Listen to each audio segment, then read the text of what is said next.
ಕಲಬುರಗಿಯ Mannur multi speciality ಆಸ್ಪತ್ರೆ ಕಲ್ಯಾಣ ಕರ್ನಾಟಕ ಭಾಗದ ಪ್ರಸಿದ್ಧ ಆಸ್ಪತ್ರೆಗಳಲ್ಲಿ ಒಂದಾಗಿದೆ. ಡಾಕ್ಟರ್ ಫಾರೂಕ್ ಮಣ್ಣೂರು ಸಾರಥ್ಯದಲ್ಲಿ ಅತ್ಯಂತ ಅನುಭವಿ ವೈದ್ಯರಿಂದ ಉತ್ತಮ ಚಿಕಿತ್ಸೆ ನೀಡಲಾಗುತ್ತಿದೆ. ಮಣ್ಣೂರು ಮಲ್ಟಿ ಸ್ಪೆಷಾಲಿಟಿ ಆಸ್ಪತ್ರೆಯಲ್ಲಿ ಸಿಗುವ ಚಿಕಿತ್ಸೆಗಳು: general surgery, laparoscopy surgery, neuro surgery, orthopaedic surgery, plastic surgery, gastro surgery, aqua surgery, gynaecology surgery, general medicine, paediatric, neuro surgery, cardiology, haematology, endocrinology, ENT ಮತ್ತು ophthal, general physician, gynaecology, paediatric, family medicine, urology, nephrology, radiology, dialysis, advance ICU ಮತ್ತು advance OT setup, ಅತ್ಯಾಧುನಿಕ ಸೌಲಭ್ಯವುಳ್ಳ ಕ್ಯಾಸುಲಿಟಿ, ದಿನದ 24 ಗಂಟೆ emergency trauma centre. ಹೆಚ್ಚಿನ ಮಾಹಿತಿಗಾಗಿ ಸಂಪರ್ಕಿಸಿ ಬಾರಾ hills circle, ring ರಸ್ತೆ, Kalaburagi. Phone number 9538786108. BPL ration card ಹಾಗೂ ಆಯುಷ್ಮಾನ್ ಕಾರ್ಡ್ ಫಲಾನುಭವಿಗಳಿಗೆ ಸುಜಿನಿ ಆಸ್ಪತ್ರೆಯಲ್ಲಿ ಉಚಿತ ಚಿಕಿತ್ಸೆ. ಕಲಬುರಗಿಯಲ್ಲಿ ಸ್ತ್ರೀ ರೋಗ ಹಾಗೂ ಮಕ್ಕಳ ಚಿಕಿತ್ಸೆಗಾಗಿಯೇ ಪ್ರತ್ಯೇಕ ಆಸ್ಪತ್ರೆ ಪ್ರಾರಂಭ. ಸುಜಿನಿ ಕಲ್ಯಾಣ ಕರ್ನಾಟಕ ಭಾಗದ ಅತ್ಯಾಧುನಿಕ ತಾಯಿ ಮತ್ತು ಶಿಶುವಿನ ಆರೈಕೆಯ ಆಸ್ಪತ್ರೆ. ಸ್ತ್ರೀ ರೋಗ ತಜ್ಞ ಖ್ಯಾತ ವೈದ್ಯರು ಹಾಗೂ ಮಕ್ಕಳ ತಜ್ಞ ಖ್ಯಾತ ವೈದ್ಯರ ತಂಡದಿಂದ ಕಡಿಮೆ ದರದಲ್ಲಿ ಚಿಕಿತ್ಸೆ, ವಿಶ್ವ ದರ್ಜೆಯ ಉಪಕರಣಗಳ ಮತ್ತು ಅತ್ಯಾಧುನಿಕ ಐಸಿಯು, ಎನ್ಐಸಿಯು ಹಾಗೂ ಇತರೆ ಸೌಲಭ್ಯಗಳಿಂದ ಮಕ್ಕಳಿಗೆ ಗುಣಮಟ್ಟದ ಆರೈಕೆ. ಸುಜಿನಿ ಆಸ್ಪತ್ರೆಯಲ್ಲಿನ ಸೌಲಭ್ಯಗಳು: ದಿನದ 24 ಗಂಟೆಯಲ್ಲಿ ತುರ್ತು ಸೇವೆ, ಹೈ ರಿಸ್ಕ್ ಗರ್ಭಧಾರಣೆ, ಒಬೆಸ್ಟ್ರಿಕ್ ಐಸಿಯು, ನವಜಾತ ಮತ್ತು ಶಿಶು ಐಸಿಯು, ಶಿಶು ಸಂಬಂಧಿತ ಶಸ್ತ್ರಚಿಕಿತ್ಸೆ, ಲ್ಯಾಪ್ರೋಸ್ಕೋಪಿ, ಲಸಿಕಾಕರಣ, ತಜ್ಞ ವೈದ್ಯರ ಸಲಹೆ, ಡಯಾಗ್ನೋಸ್ಟಿಕ್ ಮತ್ತು ಅಲ್ಟ್ರಾಸೌಂಡ್ ಸೇರಿದಂತೆ ಅನೇಕ ಸೌಲಭ್ಯಗಳು ನಿಮ್ಮ ಸುಜಿನಿ ಆಸ್ಪತ್ರೆಯಲ್ಲಿ ಲಭ್ಯ. ಹೆಚ್ಚಿನ ಮಾಹಿತಿಗಾಗಿ ಸಂಪರ್ಕಿಸಿ ಸುಜಿನಿ ಆಸ್ಪತ್ರೆ, ಬಿಗ್ ಬಜಾರ್ ಎದುರುಗಡೆಗೆ, ಕಲಬುರಗಿ. ದೂರವಾಣಿ ಸಂಖ್ಯೆ 08472272727 ಅಥವಾ ಮೊಬೈಲ್ ನಂಬರ್ 9900427814.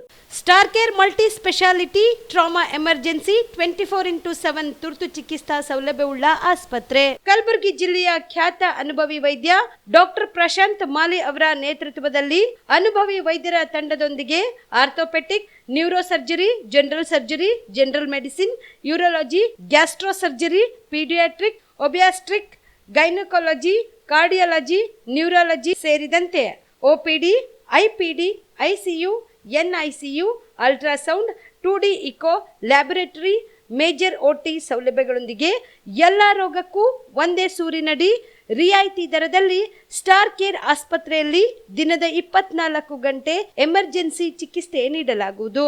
ಹೆಚ್ಚಿನ ಮಾಹಿತಿಗಾಗಿ ಸಂಪರ್ಕಿಸಿ ಸ್ಟಾರ್ ಕೇರ್ ಮಲ್ಟಿ ಸ್ಪೆಷಾಲಿಟಿ ಆಸ್ಪತ್ರೆ, ಸ್ವಾಭಿಮಾನಿ ಸ್ವದೇಶಿ ಕೇಂದ್ರದ ಮುಂಭಾಗ, ಗುಬ್ಬಿ ಕಾಲನಿ, ಕಲಬುರಗಿ. ಮೊಬೈಲ್ ನಂಬರ್ 9066906614 ಅಥವಾ 8472360239. ನಮಸ್ಕಾರ ವೀಕ್ಷಕರೇ, ಆನ್ ಸ್ಪಾಟ್ ನ್ಯೂಸ್ಗೆ ಸ್ವಾಗತ. ನಾನು ಸಂಗೀತ.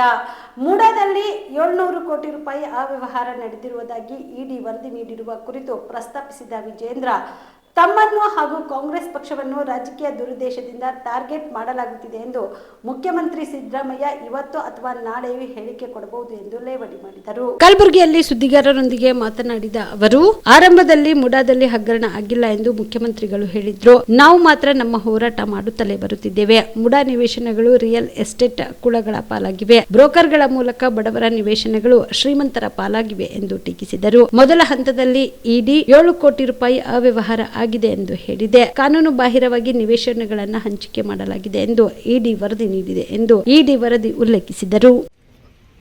ರಾಜಕೀಯ ಪ್ರೇರಿತವಾಗಿ ಕಾಂಗ್ರೆಸ್ ಪಕ್ಷ ಅಲ್ಲಿ ಅಧಿಕಾರದಲ್ಲಿದೆ, ಆ ಮುಖ್ಯಮಂತ್ರಿಗಳನ್ನ ಕಾಂಗ್ರೆಸ್ ಪಕ್ಷದ ಮುಖಂಡರ ಟಾರ್ಗೆಟ್ ಮಾಡ್ತಾ ಇದ್ದಾರೆ. ಈ ಹೇಳಿಕೆಯನ್ನ ಇವತ್ತು ನಾಳೆ ಮುಖ್ಯಮಂತ್ರಿಗಳಿಂದ ಡಿ ಕೆ ಶಿವಕುಮಾರ್ ಇಂದ ನೀವು ನಿರೀಕ್ಷೆನ ಮಾಡಬಹುದು. ಭಾರತೀಯ ಜನತಾ ಪಾರ್ಟಿ ಮೈಸೂರಿನ ಮೂಡಾ ಪ್ರಕರಣವನ್ನು ಎತ್ತಿಕೊಂಡು ವಿಧಾನಸಭೆಯಲ್ಲಿ ಸದನದಲ್ಲಿ ಚರ್ಚೆ ಮಾಡಬೇಕು ಅಂದಾಗ ದೇಸಾಯಿ ಕಮಿಟಿಯನ್ನು ರಚನೆ ಮಾಡಿದ್ದೇವೆ, ಇದ್ರ ಬಗ್ಗೆ ಚರ್ಚೆಗೆ ಅವಕಾಶ ಕೊಡೋದಿಲ್ಲ ಅಂತೇಳಿ ಎಚ್ ಕೆ ಪಾಟೀಲ್ರು ಕಾನೂನು ಸಚಿವರು ಸದನದ ಒಳಗಡೆ ಹೇಳಿ ನಮಗೆ ಚರ್ಚೆಗೆ ಅವಕಾಶವನ್ನು ನೀಡಲಿಲ್ಲ. ಮುಖ್ಯಮಂತ್ರಿಗಳು ಯಾವುದೇ ಅಪರಾಧ ಆಗಿಲ್ಲ, ಮೋಡದಲ್ಲಿ ಹಗರಣ ಆಗಿಲ್ಲ ಅಂತೇಳಿ ಬಹಿರಂಗವಾಗಿ ಹೇಳಿಕೆಯನ್ನು ಕೂಡ ನೀಡಿದ್ರು. ತದನಂತರದಲ್ಲಿ ನಾವು ಬಿಜೆಪಿ ಜೆಡಿಎಸ್ ಪಕ್ಷ ಮೈಸೂರಿಂದ ಬೆಂಗಳೂರಿಂದ ಮೈಸೂರು ಪಾದಯಾತ್ರೆಯನ್ನು ಕೂಡ ಮಾಡಿದ್ವಿ. ಅದಕ್ಕೆ ತದ್ವಿರುದ್ಧವಾಗಿ ಅವರು ಜನಾಂದೋಲನವನ್ನ ಕಾಂಗ್ರೆಸ್ ಪಕ್ಷದವ್ರು ಮಾಡಿದ್ರು. ಇದು ಒಂದು ಭಾಗ. ನಾವು ಅವತ್ತಿನೂ ಕೂಡ ಹೇಳ್ತಾ ಇದ್ದೇವೆ, ಭಾರತೀಯ ಜನತಾ ಪಾರ್ಟಿ ಮೈಸೂರಿನ ಮೂಡ ಹಗರಣ ಅಥವಾ ಮೂಡ ಪ್ರಕರಣ ಮುಖ್ಯಮಂತ್ರಿಗಳ ಕುಟುಂಬಕ್ಕೆ ಅಕ್ರಮವಾಗಿ ಬಂದಿರತಕ್ಕಂಥ 14 ನಿವೇಶನಗಳಿಗೆ ಮಾತ್ರ ಸೀಮಿತ ಆಗಿಲ್ಲ. ನಾನು ಹಲವಾರು ಬಾರಿ ಹೇಳಿದ್ದೇನೆ ವಿಚಾರವನ್ನ. ಅಕ್ರಮವಾಗಿ ಮುಖ್ಯಮಂತ್ರಿಗಳ ಕುಟುಂಬ 14 ನಿವೇಶನಗಳನ್ನೇನು ಪಡೆದುಕೊಂಡಿದ್ದಾರೆ. ಜೊತೆಗೆ ಮುಖ್ಯಮಂತ್ರಿಗಳ ಹೇಳಿಕೆ ತಾವು ಮರಿಬಾರದು. ಇವರು ಮುಖ್ಯಮಂತ್ರಿಗಳ ಕುಟುಂಬ ಅಂತ ಹೇಳಿದ್ರೆ ಅನ್ಯಾಯ ಆಗ್ಬೇಕಾ? 14 ನಿವೇಶನಗಳನ್ನ ಹಿಂದಿರುಗಿಸ್ಬೇಕು ಅಂತ ಹೇಳಿದ್ರೆ 62 ಕೋಟಿ ಪರಿಹಾರ ಕೊಡ್ಲಿ, ಹಿಂದಿರುಗಿಸ್ತೇವೆ ಅನ್ನೋ ಮಾತನ್ನು ಕೂಡ ಸ್ವತಃ ಮುಖ್ಯಮಂತ್ರಿಗಳು ಹೇಳಿದ್ರು. ನಾನು ಹೇಳಿದ್ದೆ 14 ನಿವೇಶನದ ಜೊತೆಗೆ ಸಾವಿರಾರು ಕೋಟಿಗೆ ಬೆಲೆ ಬಾಳ್ತಕ್ಕಂಥ ನಿವೇಶನಗಳು ಇವತ್ತು ರಿಯಲ್ ಎಸ್ಟೇಟ್ ಬ್ರೋಕರ್ಗಳ ಪಾಲಾಗಿದೆ. ಯಾವ ಬಡವರಿಗೆ ಕೊಡಬೇಕಾಗಿರ್ತಕ್ಕಂಥ ನಿವೇಶನ ಇವತ್ತು ಬ್ರೋಕರ್ಗಳಿಗೆ ಹಂಚಿದ್ದಾರೆ ಕಾಂಗ್ರೆಸ್ ಸರ್ಕಾರದವರು, ಸಚಿವರು ಅನ್ನುವ ಮಾತನ್ನ ಹೇಳಿದ್ರು. ಕೇವಲ ಆರೋಪ ಇರಲಿಲ್ಲ. ಲೋಕಾಯುಕ್ತದವರು ಯಾವ ರೀತಿ ತನಿಖೆ ಮಾಡ್ತಾ ಇದ್ದಾರೆ ಇವತ್ತು ಜಗಜ್ಜಾಹೀರಾಗಿದೆ. ಮುಖ್ಯಮಂತ್ರಿಗಳ ಬಾಮೈದ ರಾತ್ರಿ ಹೋಗಿ ತನಿಖಾಧಿಕಾರಿಗಳನ್ನ ಭೇಟಿ ಮಾಡಿ ಬರ್ತಾರೆ. ಆದ್ರೆ ಇವತ್ತು ಎನ್ಫೋರ್ಸ್ಮೆಂಟ್ ಡೈರೆಕ್ಟರೇಟ್ ಇವತ್ತು ನಿಷ್ಪಕ್ಷಪಾತವಾಗಿ ತನಿಖಾ ಸಂಸ್ಥೆಗಳು ಎಡುವಿದಾಗ ಒಂದು ಪ್ರಾಮಾಣಿಕ ಒಂದು ತನಿಖೆ ಇವತ್ತು ಎನ್ಫೋರ್ಸ್ಮೆಂಟ್ ಡೈರೆಕ್ಟರೇಟ್ ನೇತೃತ್ವದಲ್ಲಿ ಆಗಿದೆ. ಹಾಗಾಗಿ ಮೊದಲ ಹಂತದಲ್ಲಿ ಇವತ್ತು ಎನ್ಫೋರ್ಸ್ಮೆಂಟ್ ಡೈರೆಕ್ಟರೇಟ್ ಹೇಳಿದೆ 700 ಕೋಟಿಗೂ ಹೆಚ್ಚು ಬೆಲೆ ಬಾಳ್ತಕ್ಕಂಥ ನಿವೇಶನಗಳು ಇವತ್ತು ದೊಡ್ಡ ಹಗರಣ ಆಗಿದೆ ಅನ್ನೋ ಮಾತನ್ನ ಎನ್ಫೋರ್ಸ್ಮೆಂಟ್ ಡೈರೆಕ್ಟರೇಟ್ ಹೇಳಿದೆ. ಮತ್ತೆ 14 ನಿವೇಶನಗಳಲ್ಲೂ ಕೂಡ ಸಂಪೂರ್ಣವಾಗಿ ಅಕ್ರಮ ಆಗಿದೆ, ಫೋರ್ಜರಿ ಆಗಿದೆ. 2014 ಕೊಟ್ಟಿರ್ತಕ್ಕಂಥ ಮುಖ್ಯಮಂತ್ರಿಗಳು ಧರ್ಮಪತ್ನಿ ಕೊಟ್ಟಿರ್ತಕ್ಕಂಥ ಅರ್ಜಿಯನ್ನ ವೈಟರ್ ಹಚ್ಚಿ ತಿದ್ದುವ ಕೆಲಸ ಮಾಡಿದ್ದಾರೆ. ಇವೆಲ್ಲವನ್ನು ಕೂಡ ಎನ್ಫೋರ್ಸ್ಮೆಂಟ್ ಡೈರೆಕ್ಟರೇಟ್ ಹೇಳಿದೆ. ನಾವು ಕೂಡ ಇದ್ರ ಬಗ್ಗೆ ಹಲವಾರು ಬಾರಿ ನಮ್ಮ ಪಕ್ಷ ಚರ್ಚೆಯನ್ನ ಮಾಡಿದ್ದೇವೆ. ಅದೇ ರಾಜಕೀಯ ಪ್ರೇರಿತವಾಗಿ ಇವರು ಹೇಳಿಕೆ ಕೊಡ್ತಾರೆ, ಬಿಜೆಪಿಯವರಿಗೆ ಮಾಡಕ್ ಕೆಲಸ ಇಲ್ಲ ಅಂತ ಹೇಳಿ ಪಾಪ ಮುಖ್ಯಮಂತ್ರಿಗಳೇ ನಮ್ಮ ಮೇಲೆ ಆರೋಪ ಮಾಡ್ತಾ ಇದ್ರು. ಅಚಾನಕ್ ಆಗಿ ಜ್ಞಾನೋದಯ ಆಗಿ ಅವರ ಧರ್ಮಪತ್ನಿಯವರು ಮುಖ್ಯಮಂತ್ರಿ ಮನೆಯಲ್ಲಿ ಅಧಿಕೃತ ನಿವಾಸದಲ್ಲೇ ಕೂತ್ಕೊಂಡು ಮುಖ್ಯಮಂತ್ರಿಗಳ ಗಮನಕ್ಕೂ ಬಾರ್ದೇನೆ ಒಂದು ಅರ್ಜಿಯನ್ನ ಮೈಸೂರಿನ ಮೂಡ ಕಮಿಷನರ್ಗೆ ಬರೆದಿದ್ರು. ತಮಗೆ ನೆನಪಿದೆ, ನನಗೆ ತೇಜೋವಧ ಆಗ್ತದೆ, 14 ನಿವೇಶನಗಳನ್ನ ಹಿಂಪಡೀರಿ ಅಂತೇಳಿ ಮುಖ್ಯಮಂತ್ರಿ ಗಮನಕ್ಕೂ ಬರ್ದೇನೆ ಮುಖ್ಯಮಂತ್ರಿ ಮನೆಯಲ್ಲೇ ಕೂತ್ಕೊಂಡು ಮುಖ್ಯಮಂತ್ರಿಗಳ ಧರ್ಮಪತ್ನಿಯವರು ಕೊಟ್ಟಿದ್ದಾರೆ. ರಾಜ್ಯದಲ್ಲಿ ಕಾಂಗ್ರೆಸ್ ಸರ್ಕಾರ ಆಡಳಿತಕ್ಕೆ ಬಂದಾಗಿನಿಂದ ಅದರಲ್ಲಿಯೂ ವಿಶೇಷವಾಗಿ ಕಲಬುರಗಿ ಜಿಲ್ಲೆಯಲ್ಲಿ ಕಾನೂನು ಸುವ್ಯವಸ್ಥೆ ಸಂಪೂರ್ಣವಾಗಿ ವಿಫಲವಾಗಿ ಹದಗೆಟ್ಟು ಹೋಗಿದೆ ಎಂದು ಬಿಜೆಪಿ ಮುಖಂಡ ಮಣಿಕಂಠ ರಾಠೋಡ ಆರೋಪಿಸಿದರು. ಕಲಬುರಗಿಯ ಪತ್ರಿಕಾ ಭವನದಲ್ಲಿ ಕರೆದ ಸುದ್ದಿಗೋಷ್ಠಿಯನ್ನು ಉದ್ದೇಶಿಸಿ ಮಾತನಾಡಿದ ಅವರು, ಕಲಬುರಗಿ ಜಿಲ್ಲೆಯ ಜಿಲ್ಲಾಧಿಕಾರಿಗಳು ಸೇರಿ ಎಲ್ಲ ಅಧಿಕಾರಿಗಳು ಖರ್ಗೆ ಕುಟುಂಬದ ನೌಕರರಂತೆ ಕೆಲಸ ಮಾಡುತ್ತಿದ್ದಾರೆ. ಅವರು ಹೇಳಿದಂತೆ ಕುಣಿಯುತ್ತಿದ್ದಾರೆ ಎಂದು ಆರೋಪಿಸಿದರು. ಜಿಲ್ಲಾ ಉಸ್ತುವಾರಿ ಮಂತ್ರಿಗಳು ಕಲಬುರಗಿ ಜಿಲ್ಲೆಯಲ್ಲಿ ತಮ್ಮದೇ ಆದ ಕಾನೂನು ಮತ್ತು ಅಧಿಕಾರ ನಡೆಸುತ್ತಿದ್ದಾರೆ ಎಂದು ಆರೋಪಿಸಿದರು. ಒಟ್ಟಾರೆ ಇಡೀ ಕಲಬುರಗಿ ಜಿಲ್ಲೆಯಲ್ಲಿ ಏನು ಜಿಲ್ಲಾ ಉಸ್ತುವಾರಿ ಸಚಿವರಿದ್ದಾರೆ ಅವರದೇ ಆದ ಒಂದು ಕಾನೂನನ್ನು ನಡೆಸುವಂತ ದಾರಿನಲ್ಲಿ ತಗೊಂಡು ನಡೀತಾ ಇದ್ದಾರೆ. ಮೇಲ್ನೋಟಕ್ಕೆ ಹೇಳ್ತಾರೆ ಬಿಜೆಪಿದವರು ಸಂವಿಧಾನಕ್ಕೆ ವ್ಯಾಲ್ಯೂ ಮಾಡಲ್ಲ, ಮೇಲ್ನೋಟಕ್ಕೆ ಹೇಳ್ತಾರೆ ಗೌರವಿಸಲ್ಲ. ನಾವು ಗೌರವಿಸೋದು ಅತಿಯಾಗಿ ನಾವು ಗೌರವಿಸ್ತಾ ಇದ್ದೀವಿ, ಅದನ್ನು ನಾವು ರೆಸ್ಪೆಕ್ಟ್ ಮಾಡ್ತಾ ಇದ್ದೀವಿ. ಅದಕ್ಕೆ ತಾವು ಏನಪ್ಪ ಅಂತಂದ್ರೆ ಡಿಸ್ರೆಸ್ಪೆಕ್ಟ್ ಮಾಡ್ತಾ ಇದ್ದೀರಿ ಸಂವಿಧಾನಕ್ಕೆ. ಎಲ್ಲಿದೆ ನಿಮ್ಮ ಒಂದು ಮಂತ್ರಿಯಾಗಿ ಇಡೀ ಜಿಲ್ಲೆನೇ ತಮ್ಮ ಒಂದು ಆಡಳಿತೆಯಲ್ಲಿ ಕಾನೂನು ಸುವ್ಯವಸ್ಥೆ ಹದ್ದುಗೆಟ್ಟೋಗಿದೆ. ಕೃಷಿ ಇಲಾಖೆಯಿಂದ ಆದ ಅವಘಡದಿಂದ ಸಂಭವಿಸಿದ ತೊಗರಿ ಹಾನಿಗೆ ಪರಿಹಾರ ನೀಡುವಂತೆ ಮತ್ತು ಅನ್ನದಾತರು ಸಂಕಷ್ಟಕ್ಕೆ ನೆರವಾಗುವಂತೆ ಕೋರಿ ಮುದ್ದೇಬಿಹಾಳದಲ್ಲಿ ರಾಜ್ಯ ರೈತ ಮೋರ್ಚಾ ಅಧ್ಯಕ್ಷರಾದ ಎಎಸ್ ಪಾಟೀಲ್ ನಡ್ಡೆಹಳ್ಳಿಯವರ ನೇತೃತ್ವದಲ್ಲಿ ರೈತರು ಬೃಹತ್ ಪ್ರತಿಭಟನೆ ನಡೆಸಿದರು. ವಿಜಯಪುರ ಜಿಲ್ಲೆಯ ಮುದ್ದೇಬಿಹಾಳದ ಬಿರಕುಂದ ಕ್ರಾಸ್ನಿಂದ ಸಹಕಾರ ಕೃಷಿ ನಿರ್ದೇಶಕರ ಕಾರ್ಯಾಲಯದವರೆಗೆ ಪಾದಯಾತ್ರೆ ಮೂಲಕ ಸಾಗಿದ ಪ್ರತಿಭಟನಾ ಮೆರವಣಿಗೆ ಸಂಕಷ್ಟದಲ್ಲಿರುವ ರೈತರಿಗೆ ಸೂಕ್ತ ಪರಿಹಾರ ನೀಡುವಂತೆ ಆಗ್ರಹಿಸಿದರು. ಇದಕ್ಕೂ ಮುನ್ನ ನಡೆದ ಪ್ರತಿಭಟನೆ ಸಭೆಯಲ್ಲಿ ರೈತರ ಸಮಸ್ಯೆಗಳು ಪರಿಹರಿಸುವ ನಿಟ್ಟಿನಲ್ಲಿ ಕೈಗೊಳ್ಳಬೇಕಾದ ಕ್ರಮಗಳ ಕುರಿತು ಚರ್ಚಿಸಿ ದೇಶದ ಬೆನ್ನೆಲುಬಾಗಿರುವ ಅನ್ನದಾತರೊಂದಿಗೆ ಸದಾ ನಿಲ್ಲುವುದಾಗಿ ಭರವಸೆ ನೀಡಿದರು. ಗಿಡ ಬೆಳೆದಿದೆ, ಹೂ ಕಟ್ಟಿಲ್ಲ, ಕಾಯಿ ಕಟ್ಟಿಲ್ಲ. 190% ಬೆಳೆ ಸಂಪೂರ್ಣ ನಷ್ಟ ಆಗಿದೆ ಮತ್ತು ಎರಡೂ ತಾಲೂಕಿನ ವ್ಯಾಪ್ತಿಯಲ್ಲಿ ರೈತರು 90% ಪ್ರದೇಶದಲ್ಲಿ ಇವತ್ತು ತೊಗರಿ ಬೆಳೆಯನ್ನು ಹಾಕಿದ್ದಾರೆ. ಅದರಲ್ಲಿ 90% ಬೆಳೆ ನಷ್ಟ ಆಗಿದೆ. ಆದರೆ ಇವತ್ತಿನವರೆಗೂ ಕೂಡ ಅಧಿಕಾರಿಗಳು ಸಂಪೂರ್ಣವಾದಂಥ ಸರ್ವೆ ಮಾಡ್ತಕ್ಕಂಥ ಕೆಲಸ ಮಾಡ್ತಾ ಇಲ್ಲ. ವಿಮಾ ಕಂಪನಿಯವರು ಕೂಡ ಬಂದು ಸರ್ವೆ ಮಾಡ್ತಾ ಇಲ್ಲ. ವಾಸ್ತವ ವರದಿಯನ್ನು ಸರ್ಕಾರಕ್ಕೆ ಇವತ್ತಿಗೂ ಕೂಡ ಸಲ್ಲಿಕೆ ಆಗಿಲ್ಲ. ಅದಕ್ಕೆ ಕಳೆದ ಒಂದು ವಾರದಿಂದ ನಾನು ಮಾಧ್ಯಮದ ಬಂಧುಗಳಿಗೆ ಮತ್ತು ವಿಶೇಷವಾಗಿ ಮಾಧ್ಯಮದ ಪ್ರತಿನಿಧಿಗಳು, ನಮ್ಮ ತಾಲೂಕಿನ ಮಾಧ್ಯಮದ ಪ್ರತಿನಿಧಿಗಳಿಗೆ ನಾನು ಅಭಿನಂದನೆ ಸಲ್ಲಿಸ್ತೇನೆ. ರೈತರಿಗಾದಂಥ ನಷ್ಟದ ಬಗ್ಗೆ, ಕಳಪೆ ಬೀಜಗಳ ಬಗ್ಗೆ ನೈಜತೆಯ ತನಿಖೆ ಮಾಡಬೇಕು ಅಂತಕ್ಕಂಥ ವಸ್ತುನಿಷ್ಠವಾದಂಥ ವರದಿಗಳನ್ನು ಕಳೆದ ಒಂದು ವಾರದಿಂದ ಮಾಡ್ತಿರ್ತಕ್ಕಂಥ ಮಾಧ್ಯಮದ ಸ್ನೇಹಿತರಿಗೆ ನಾನು ಈ ಸಂದರ್ಭದಲ್ಲಿ ರೈತರ ಪರವಾಗಿ ಅಭಿನಂದನೆ ಸಲ್ಲಿಸ್ತೇನೆ. ಕಾರಣ ಏನು ಅಂದರೆ ಸರ್ಕಾರದ ಕಣ್ತರಿಸುವಂಥ ಕೆಲಸ ನಮ್ಮ ಮಾಧ್ಯಮಗಳು ಮಾಡಿದ್ದಾರೆ ಮತ್ತು ನಮ್ಮ ಮುಖಂಡರು ಕಣ್ತರಿಸುವಂಥ ಕೆಲಸನೂ ಕೂಡ ಮಾಧ್ಯಮದವರು ಮಾಡಿದ್ದಾರೆ. ಅದಕ್ಕೆ ಮೊದಲು ನಾನು ನಿಮ್ಗೆ ಅಭಿನಂದನೆ ಸಲ್ಲಿಸ್ತೇನೆ. ಇನ್ನು ಎರಡನೇದಾಗಿ ಇವತ್ತು ನಮ್ಮ ಬೇಡಿಕೆ ಏನಪ್ಪಾ ಅಂದ್ರೆ, ಅಧಿಕಾರಿಗಳು ಜಿಲ್ಲಾಧಿಕಾರಿಯಾಗಿ ಇವತ್ತು ಜಿಲ್ಲಾಧಿಕಾರಿಗಳು ಒಂದೇ ಒಂದು ಹೊಲಕ್ಕೆ ಹೋಗಿಲ್ಲ. ಅದೇ ಗುಲ್ಬರ್ಗದಾಗ ಜಿಲ್ಲಾಧಿಕಾರಿ ರೈತರ ಹೊಲಗಳಿಗೆ ಹೋಗಿ ಸರ್ವೆ ಮಾಡಿ ವಿಮಾ ಕಂಪನಿಗಳಿಂದ ಈಗಾಗಲೇ 77 ಕೋಟಿ ರೂಪಾಯಿ ಬಿಡುಗಡೆ ಮಾಡಿಸಿದ್ದಾರೆ. ಎಲ್ಲಿ? ಗುಲ್ಬರ್ಗಾದಲ್ಲಿ. ಅದ್ರ ದಾಖಲಾತಿ ಇದಾವೆ, ಪತ್ರಿಕಾ ವರದಿಗಳಿದಾವೆ. ಆದ್ರೆ ನಮ್ಮ ಜಿಲ್ಲೆಯಲ್ಲಿ ಜಿಲ್ಲಾಧಿಕಾರಿ ಇನ್ನೂ ಹೊರಗೆ ಬಂದಿಲ್ಲ, ಅಸಿಸ್ಟೆಂಟ್ ಕಮಿಷನರ್ ಹೊರಗೆ ಬಂದಿಲ್ಲ, ಕೃಷಿ ನಿರ್ದೇಶಕರು ಹೊರಗೆ ಬರಕ್ ತಯಾರಿಲ್ಲ, ಜಂಟಿ ಕೃಷಿ ನಿರ್ದೇಶಕರು ಹೊರಗೆ ಬರಕ್ ತಯಾರಿಲ್ಲ, ವಿಮಾ ಕಂಪನಿಯವರು ಯಾರು ಅಂತ ಜನಕ್ಕೆ ಗೊತ್ತಿಲ್ಲ, ಹೊರಗೆ ಬಂದಿಲ್ಲ, ಸರ್ವೆ ಮಾಡಿಲ್ಲ. ಅದಕ್ಕೆ ದಯಮಾಡಿ ಏನು ಎಸಿ ರೂಮಲ್ಲಿ ಕುಂತಿದ್ರಿ ಅಧಿಕಾರಿಗಳು ಹೊರಗಡೆ ಬನ್ನಿ, ವಾಸ್ತವಿಕವಾಗಿರ್ತಕ್ಕಂಥ ಸರ್ವೆ ಕಾರ್ಯವನ್ನ ದ್ರೋಣ ಸಮೇತ ಮಾಡಬೇಕು ಅಂತ ಹೇಳಿ. ದ್ರೋಣಿಂದ ಯಾಕೆ ಮಾಡಬೇಕು ಅಂತ ಆಗ್ರಹ ಮಾಡಕತ್ತೀವಿ ಅಂದ್ರೆ ಸಾಕ್ಷಿ ಇರ್ತದ. ಇಲ್ಲಾಂದ್ರೆ 8 ದಿನದಾಗ ರೈತರು. ಈ ಸಂದರ್ಭದಲ್ಲಿ ಬಿಜೆಪಿ ರೈತ ಮೋರ್ಚಾದ ಅಧ್ಯಕ್ಷ ಗುರುಲಿಂಗಪ್ಪ ಅಂಗಡಿ, ರೈತ ನಾಯಕರು, ಸ್ಥಳೀಯ ಮುಖಂಡರು, ಕಾರ್ಯಕರ್ತರು ಭಾಗಿಯಾಗಿದ್ದರು. Shashi, on spot news, Vijayapura. ಯುವ ಐಪಿಎಸ್ ಅಧಿಕಾರಿ ಹರ್ಷವರ್ಧನ್ ಅಪಘಾತದಲ್ಲಿ ಸಾವನ್ನಪ್ಪಿದ್ದು ಸಚಿವ ಕೆಎನ್ ರಾಜಣ್ಣ ಬೇಸರ ವ್ಯಕ್ತಪಡಿಸಿದರು. ಹಾಸನದಲ್ಲಿ ಸುದ್ದಿಗಾರರೊಂದಿಗೆ ಮಾತನಾಡಿದ ಅವರು, ಯುವ ಐಪಿಎಸ್ ಅಧಿಕಾರಿ ಸಾವು ಎಲ್ಲರಿಗೂ ದುಃಖ ತಂದಿದೆ. 25 ವರ್ಷದ ಯುವಕ ಈ ರೀತಿ ಪ್ರಾಣ ಕಳೆದುಕೊಂಡಿರುವುದು ನಮ್ಮೆಲ್ಲರಿಗೂ ಅತೀವ ದುಃಖ ತಂದಿದೆ ಎಂದರು. ಪೊಲೀಸ್ ಇಲಾಖೆ ವಾಹನಗಳಲ್ಲಿ ಏರ್ ಬ್ಯಾಗ್ ಇಲ್ಲದ ಸಮಸ್ಯೆಯಾಗಿದೆ. ಈ ಬಗ್ಗೆ ಗೃಹ ಸಚಿವರ ಗಮನಕ್ಕೆ ತರುತ್ತೇನೆ ಎಂದರು. ಪೊಲೀಸರ ಸುರಕ್ಷತೆಗೆ ಅಗತ್ಯ ಕ್ರಮಗಳನ್ನು ಕೈಗೊಳ್ಳುವಂತೆ ಗೃಹ ಸಚಿವರಿಗೆ ಮನವಿ ಮಾಡುತ್ತೇನೆ ಎಂದರು. ನಿನ್ನೆ ದಿವಸ ನಮ್ಮ ಕೆಪಿಸಿಸಿ ಅಧ್ಯಕ್ಷರು ಎಲ್ಲ ವಿವರಗಳನ್ನ ಕೊಟ್ಟಿದ್ದಾರೆ. ನಾವು ಮತ್ತೆ ವಿವರಗಳು ಇವತ್ತು ಏನೆಲ್ಲ ಅಂತಿಮ ಗಳಿಗೆನಲ್ಲಿ ಬೇರೆಲ್ಲ ಏನು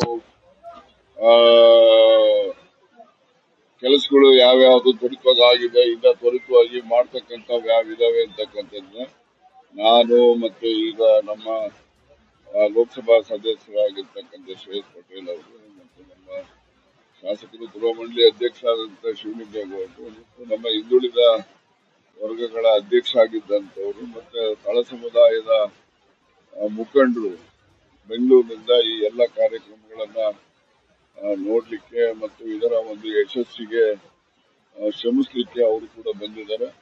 ಮತ್ತೆ ಸುಬ್ಬಣ್ಣ ಅವರು ಕೂಡ ಮೈಸೂರಿನಿಂದ ಅವರು ಏನು ಹಿಂದುಳಿದ ವರ್ಗಗಳ ಒಕ್ಕೂಟದ ವತಿಯಿಂದ ಮತ್ತೆ ಕುರುಬ ಸಮುದಾಯದ ಅಧ್ಯಕ್ಷರು ಕೂಡ ಇದ್ದಾರೆ, ಸುರೇಶ್ ಅವರು ಇದ್ದಾರೆ, ನಮ್ಮ ಶಿವಪ್ಪರಿದ್ದಾರೆ, ವೆಂಕಟೇಗೌಡರು ಕೂಡ ಅವರು ಈಗೆಲ್ಲ ಕೆಲಸ ಮಾಡ್ಲಿಕ್ಕೆ ಬಹಳ ಆಸಕ್ತಿ ವಹಿಸಿ ರಿಪೇರಿಯಿಂದ ಹಿಡಿದು ಮಹೇಶ್ ಅವರು ಕೂಡ, ಮಹೇಶ್ ಎಲ್ಲ ಮರೆ ಆಗ್ಬಿಟ್ಟವ್ರು ನಮ್ಮ ಇವರು ಇದರಲ್ಲಿ.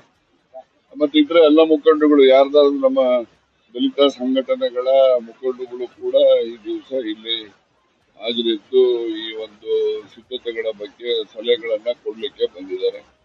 ಆ ಎಲ್ಲರ ಸಲಹೆಗಳನ್ನು ಕೂಡ ಗಮನದಲ್ಲಿ ಇಟ್ಕೊಂಡು ಈ ಒಂದು ಸಮಾವೇಶ ಯಶಸ್ಸು ಆಗಬೇಕು ಅಂತಕ್ಕಂಥ ದೃಷ್ಟಿಯಿಂದ ಎಲ್ಲರೂ ಕೂಡ ಶ್ರಮ ವಹಿಸ್ತಾ ಇದ್ದಾರೆ. ಅವರೆಲ್ಲರೂ ಕೂಡ ನಾನು ಅಭಿನಂದನೆಯನ್ನು ಕೂಡ ಸಲ್ಲಿಸ್ತೇನೆ. ಮತ್ತೆ ನಮ್ಮ ಮನವಿ, ಹೆಚ್ಚು ಜನ ಪಕ್ಷಾತೀತವಾಗಿ ಜಾತ್ಯತೀತವಾಗಿ ಈ ಕಾರ್ಯಕ್ರಮದಲ್ಲಿ ಭಾಗವಹಿಸಬೇಕು ಅಂತಕ್ಕಂಥ ಮನವಿಯನ್ನು ಕೂಡ ನಾವು ಸಾರ್ವಜನಿಕರಲ್ಲಿ, ರೈತರಲ್ಲಿ, ಕೂಲಿ ಕಾರ್ಮಿಕರಲ್ಲಿ ಮತ್ತೆ ಏನು ತಳ ಸಮುದಾಯದ ಧ್ವನಿ ಇಲ್ಲದ ಸಮುದಾಯ ಜನರಿದ್ದಾರೆ ಅವರೆಲ್ಲರಿಗೂ ಕೂಡ ಮನವಿಯನ್ನು ಕೂಡ ಮಾಡಿದ್ದಾರೆ. ಆ ಹಿನ್ನೆಲೆಯಲ್ಲಿ ಹೆಚ್ಚಿನ ಜನ ಸನ್ಮಾನ್ಯ ಸಿದ್ದರಾಮಯ್ಯನವರು ಮತ್ತು ಕೆಪಿಸಿಸಿ ಅಧ್ಯಕ್ಷರಾಗಿರ್ತಕ್ಕಂಥ ಶಿವಕುಮಾರ್ ಅವರು ಜೊತೆಯಲ್ಲಿ ನಮ್ಮ ಸಂಪುಟದ ಎಲ್ಲ ಹಿರಿಯ ಸಹೋದ್ಯೋಗಿಗಳು ಕೂಡ ಭಾಗವಹಿಸ್ತಾರೆ. ಯಾರು ನಮ್ಮ ವೆಂಕಟೇಶ್ ಅವರು ಇರ್ಬೋದು, ಹಾಗೇನು ಮುನಿಯಪ್ಪನವರು, ಖರ್ಗೆ ಅವರು, ಸತೀಶ್ ಜಾರಕಿಹೊಳಿ ಅವರು, ಪರಮೇಶ್ವರ್ ಅವರು ಸ್ವಲ್ಪ ತಡವಾಗಿ ಬರ್ತಾರೆ. ಅವರು ಯಾದಗಿರಿಯಲ್ಲಿ ಒಂದು ಕಾರ್ಯಕ್ರಮ ಇದೆ, ಅಲ್ಲಿ ಅಟೆಂಡ್ ಮಾಡಿಕೊಂಡು ಅವರು ಹೆಲಿಕಾಪ್ಟರ್ಲಿ ತಡವಾಗಿ ಬರ್ತೇನೆ ಅಂತಕ್ಕಂಥದ್ದು ತಿಳಿಸಿದ್ದಾರೆ. ಹಾಗೆ ಎಲ್ಲ ಹಿರಿಯ ಸಚಿವರು ಕೂಡ ಹೆಚ್ಚಿನ ಸಂಖ್ಯೆಯಲ್ಲಿ ಭಾಗಿ ಆಗ್ತಾರೆ ಅಂತಕ್ಕಂಥ ಒಂದು ಸಂತೋಷದ ಸುದ್ದಿಯನ್ನು ನಮ್ಮ ಜನರಿಗೆ ಮುಟ್ಟಿಸ್ಲಿಕ್ಕೆ ನಿಮ್ಮ ಮೂಲಕ ಬಯಸ್ತೇನೆ.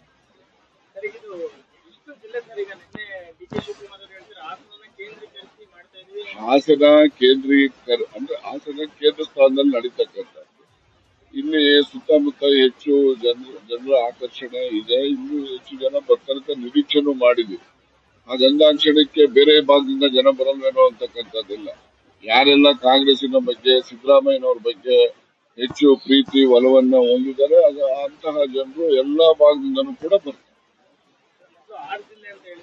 6 ಜಿಲ್ಲೆ ಜೊತೆಗೂ ಕೂಡ ಬರ್ತಾರೆ. ಈಗ ತುಮಕೂರು ಹೆಸರೇ ಹೇಳಿಲ್ಲಪ್ಪ, ಈಗ ತುಮಕೂರಿಂದನೂ ಜನ ಬರ್ತಿದ್ದಾರೆ.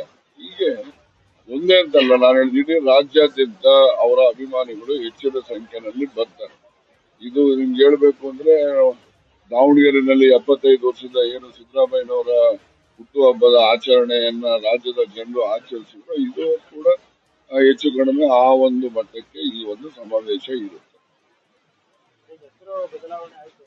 ಯಾವ ಬದಲಾವಣೆ ಆಯ್ತ್ರಿ? ಅಲ್ಲಪ್ಪ ಏನೇ ಮಾದಕ ವಸ್ತು ಬಳಕೆ ವಿರುದ್ಧ ಜಾಗೃತಿ ಅಭಿಯಾನಕ್ಕೆ ಎಂದು ಹುಬ್ಬಳ್ಳಿಯಲ್ಲಿ ರಿಯಲ್ ಸ್ಟಾರ್ ಉಪೇಂದ್ರ ನಗರದ ಬಿವಿಬಿ ಕಾಲೇಜಿನಲ್ಲಿ ಚಾಲನೆ ನೀಡಿದರು. ಹುಬ್ಬಳ್ಳಿಯ ಬಿವಿಬಿ ಕಾಲೇಜಿನಿಂದ ತೋಳನ್ಕೆರೆವರೆಗೆ ವಾಕಥಾನ್ ಮೂಲಕ ತೆರಳಿದ ಉಪೇಂದ್ರ ಅವರು ಹುಬ್ಬಳ್ಳಿ, ಧಾರವಾಡ, ಅವಳಿ ನಗರದ ಎಲ್ಲ ಪದವಿ ಪೂರ್ವ ಮತ್ತು ಪದವಿ ಕಾಲೇಜುಗಳ ಸಹಭಾಗಿತ್ವದಲ್ಲಿ ಅಪರಾಧ ತಡೆ, ಸಂಚಾರ ನಿಯಮ ಮತ್ತು ಮಾದಕ ವಸ್ತು ಬಳಕೆ ವಿರುದ್ಧ ಯುವ ಸಮುದಾಯಕ್ಕೆ ಜಾಗೃತಿ ಮೂಡಿಸುವುದರ ಮೂಲಕ ಅಭಿಯಾನ ನಡೆಸಿದರು. ನಂತರ ಮಾತನಾಡಿದ ಅವರು, ಇದೊಂದು ಅದ್ಭುತ ಕಾರ್ಯಕ್ರಮ, ನನ್ನ ಅದೃಷ್ಟ, ನಾನು ಇಲ್ಲಿ ಭಾಗಿಯಾಗಿರುವುದು. ಇಷ್ಟೊಂದು ಜನ ಬಂದಿರೋದನ್ನ ನೋಡಿದ್ರೆ ಮೈ ರೋಮಾಂಚನ ಆಗುತ್ತದೆ. ಮಾದಕ ವ್ಯಸನ ಮಾಡಬಾರದು ಅಂತ ಈ ಜಗತ್ತಿನಲ್ಲಿ ಎಲ್ಲರೂ ಹೇಳಿಬಿಟ್ಟಿದ್ದಾರೆ. ಅದನ್ನು ನಾವು ತೆಗೆದುಕೊಳ್ಳುವುದು ಇಂಪಾರ್ಟೆಂಟ್. ಎಲ್ಲರ ವಿವೇಚನೆಗೆ ಬಿಟ್ಟಿದ್ದು. ಎಲ್ಲರಿಗೂ ಆತ್ಮವಿದೆ, ಸರಿ ಯಾವುದು ತಪ್ಪು ಯಾವುದು ಅಂತ ತಿಳಿದುಕೊಳ್ಳಬೇಕು. ಇದರಲ್ಲಿ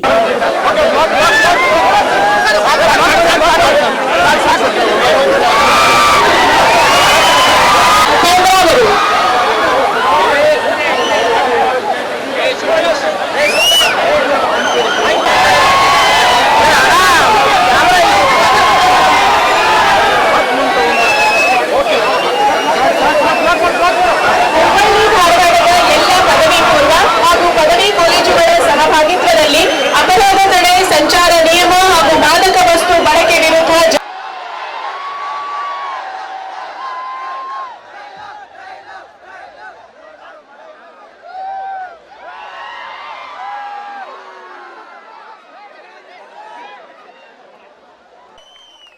ಅವರು ಈ ಒಂದು ಕಾರ್ಯಕ್ರಮವನ್ನು ಚಾಲನೆ ನೀಡಿ ನಾವು ಇಲ್ಲಿ ತೋಳನ್ಕೆರೆವರೆಗೆ ವಾಕಥಾನ್ ಕಾರ್ಯಕ್ರಮ ನಡೀತದೆ. ಅಲ್ಲಿ ಹೋದ ಮೇಲೆ ವೇದಿಕೆ ಕಾರ್ಯಕ್ರಮ ಕೂಡ ನಡೀತದೆ ಎಂಬುದನ್ನು ಈ ಒಂದು ಸಂದರ್ಭದಲ್ಲಿ ಹೇಳಿ ಎಲ್ಲ ವಿದ್ಯಾರ್ಥಿಗಳನ್ನ ಉದ್ದೇಶಿಸಿ ಮಾತಾಡಬೇಕು ಅಂತಂದಾಗ ಬಹಳ ಖುಷಿಯಾಗಿ ಬಂದಿದ್ದಾರೆ. ಅವರಿಗೆ ನಾನು ಮತ್ತೊಮ್ಮೆ ಧನ್ಯವಾದಗಳು ಅರ್ಪಿಸ್ತೇನೆ. ಒಂದೇ ಒಂದು ಕಿಲೋಮೀಟರ್ ವಾಕಥಾನ್ ಉಪ್ಪಿ ಸರ್ದು ಎಲ್ಲ ಏನೇನೋ ನಿಮಗೆ ಸ್ನ್ಯಾಪ್ಸ್ಗಳು ಎಲ್ಲ ಸಿಗ್ತವೆ. ದಯವಿಟ್ಟು ಎಲ್ಲ ಅಲ್ಲಿ ಬರಬೇಕು, ಜೊತೆಯಲ್ಲಿ ಬನ್ನಿ, ಯಾರು ಬರ್ತಾರೆ.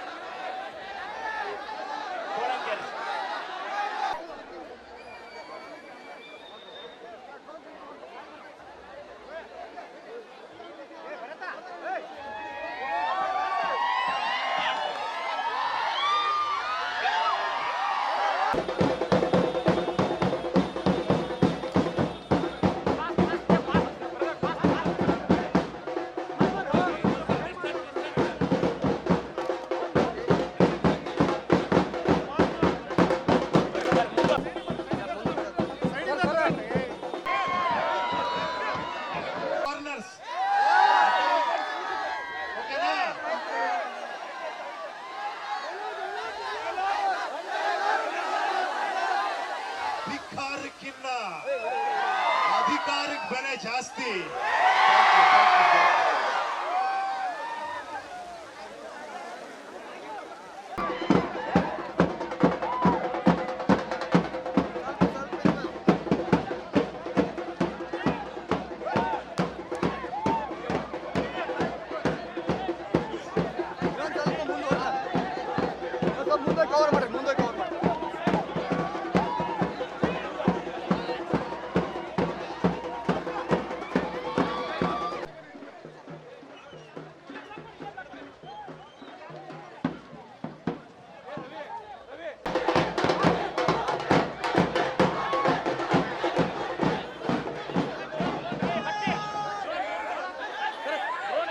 ಇವತ್ತೊಂದು ಬಹಳ ಒಂದು ಅದ್ಭುತವಾದ ಕಾರ್ಯಕ್ರಮ ಅರೇಂಜ್ ಮಾಡಿದ್ದಾರೆ.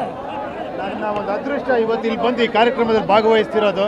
ಅದರಲ್ಲೂ ಇಷ್ಟೊಂದು ಜನ ಆ ಒಂದು ಯೂತ್ಸ್ ನೋಡಿದ್ರೆ ರೋಮಾಂಚನ ಆಗುತ್ತೆ. ನಿಜವಾಗ್ಲೂ ಎಲ್ಲರಿಗೂ ಒಳ್ಳೇದಾಗಿ ಅದೇ ಅದೇ ಅದು ಮಾತಾಡ್ತೀನಿ ಅದನ್ನ ಅವ್ರಿಗೆ ಹೇಳಿದ್ರೆ ಚೆನ್ನಾಗಿರುತ್ತೆ.